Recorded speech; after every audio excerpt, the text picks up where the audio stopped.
Baay'ee tokko nama gaddisiisa dhugaa dubbachuuf. Baahanii bakkeetti hafuu du'a dingataa Waaqayyo namaa olchuu. Egaa wanti obboleettii kanarra ga'e baay'ee tokko kan nama gaddisiisudha. Maqaa ishii Abbaanesh Dassee jedhamti. Ergii biyyaa baatee biyya Saawud Arabiyaa deemtee waggaa tokko guutteetti jechuudha. Madaamiin ishiin bukkeen hojjettu. Ijoollee lama qabdi. Ijoolleen lamaan sun jalaa dhukkubsannaan mana xonqaayii dhaqxee jechuudha madaamiin ishii kun. Gaafa mana xonqaayii dhaqxu hojjettuu kee sana ajjeesi ijoolleen keessii fayyuu jedhee xonqaayiin kun itti dubbata. Isa booda ishiinis eeshettee galtee hojjettuu ishii sana ajjeesuuf ulaatti cuftee jechuudha isheetti ajjeesuuf jette. Isa booda hojjettuun ishii kun immoo karaa foddaa utaaltee jalaa baddee foddaa cabsitee jalaa baddee jechuudha. Foddaa cabsitee gaafa jalaa baddee harka poolisiitti of kennite. Hojjettuun kun jechuudha.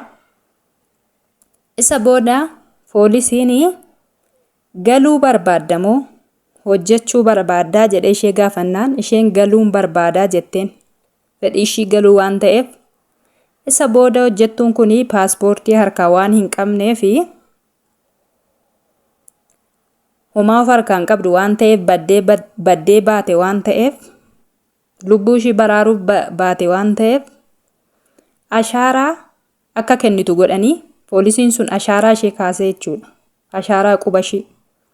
Isa booda gaafa ashaaraa kaasuu warri ishiin mucoon hojjettuun kun warra bukkee waggaa tokko turte yookaan warra bira taa'aa turte biraa badde argan jechuudha. Ashaaraa sanarraan isaan argan. Abbaa isheen bukkee taa'aa turte yookaan waggaa tokko jara bira taa'aa turte argamee poolisiin kun arganiini jara san arganii ashaaraa kaasanii arganii mucoo gaafa ashaaraa kaasan hojjettuu warra ishiin bukkee taa'aa turtan arganii jara sana bilbilanii jechuudha. Hojjechiisaa sarraatanyaa sana yookaan hojjechiisaa hojjettuu kanaa jechuudha arganii dawwalanii paaspoortii ishii fi wayyaa ishii fidaa fi jedhanii dawwalee poolisiin kun isaanitti himaa jechuudha.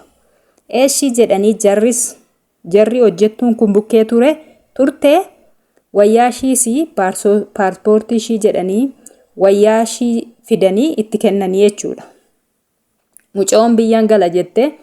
Isa booda kana dura biiroodhaa jechuudha. Kana dura mucoo kana yookaan hojjettuu kana kan hojii qacarte yookaan kan hojii gashite ejensii hojii gashite yookaan hojii mucoo kana qacarsiiste uftee poolisii kana harka mucoo kana fuutee jechuudha.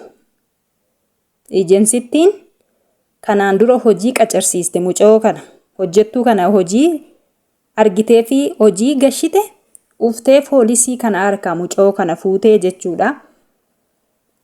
Isa booda fuutetu warri mucoon kun bukkee turte waan ajjeesedhanii waan ta'eef birrii isheedhaaf laatanii fi madaamittiin jechuudha. Isa booda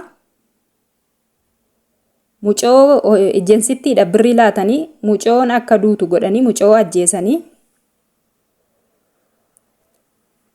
Ejensittiin mucoo kana ajjeeste moo birrii waan nyaattee jirtuuf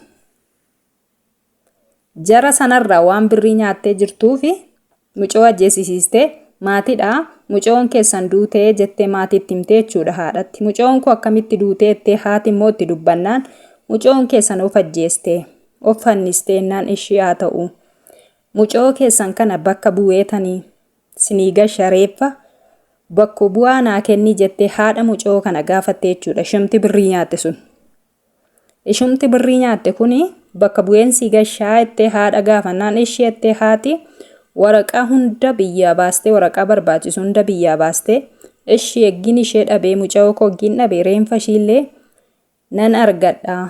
Reenfa ishii naaf haa galuu ishii bakka jettee bakka bu'ee mucoo kana laattee jechuudha. Mucoo ishee ajjeesisiiste kanaaf. Mucoo ishii birrii jararraa nyaatte sana Eshi bakka ittee bakka bu'ee kenniteef jechuudha akka reenfi biyyatti galuuf. Mucayoon birrii ishiis nyaatte mucayoo Ajeesisteetti bakka bu'ees fudhatte reenfas biyyatti hin gashine jechuudha.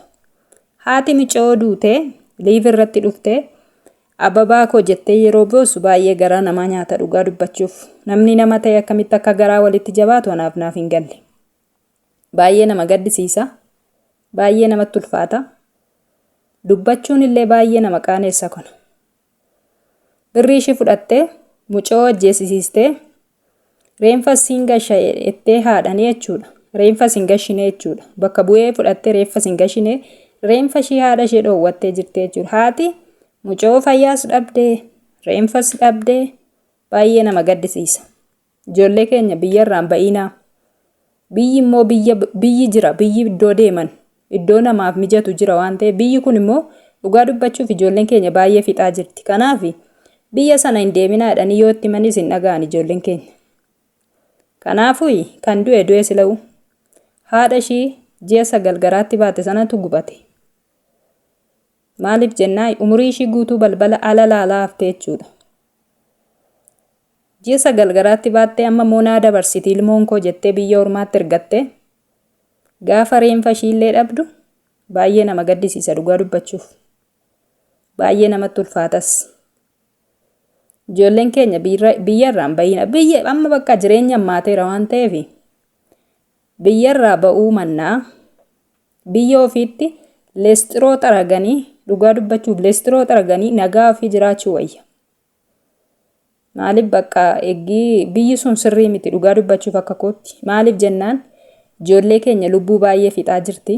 Ijoolleen keenya baay'eetu rakkachaa jira waan ta'eef kanaafuu baay'ee nama gaddisiisa. Haadha mucayoo kana dhabdeef Waaqayyo jajjabina haa kennu. Lama dhabuu ishiitu nama gaddisiisa. Reeffa ishiis dhabdee mucayoo dhabuu ishiitu baay'ee nama gaddisiisa. Mucayoo immoo Waaqayyo jannatatti ishee haa qananiisu waan jennu hin qabnu. Baay'ee tokko ulfaata. Inni nagaan sin baase nagaan sin haa gashuun jedha. Viidiyoo biraatiin ammoo walitti deebinutti nagaan naaf tura.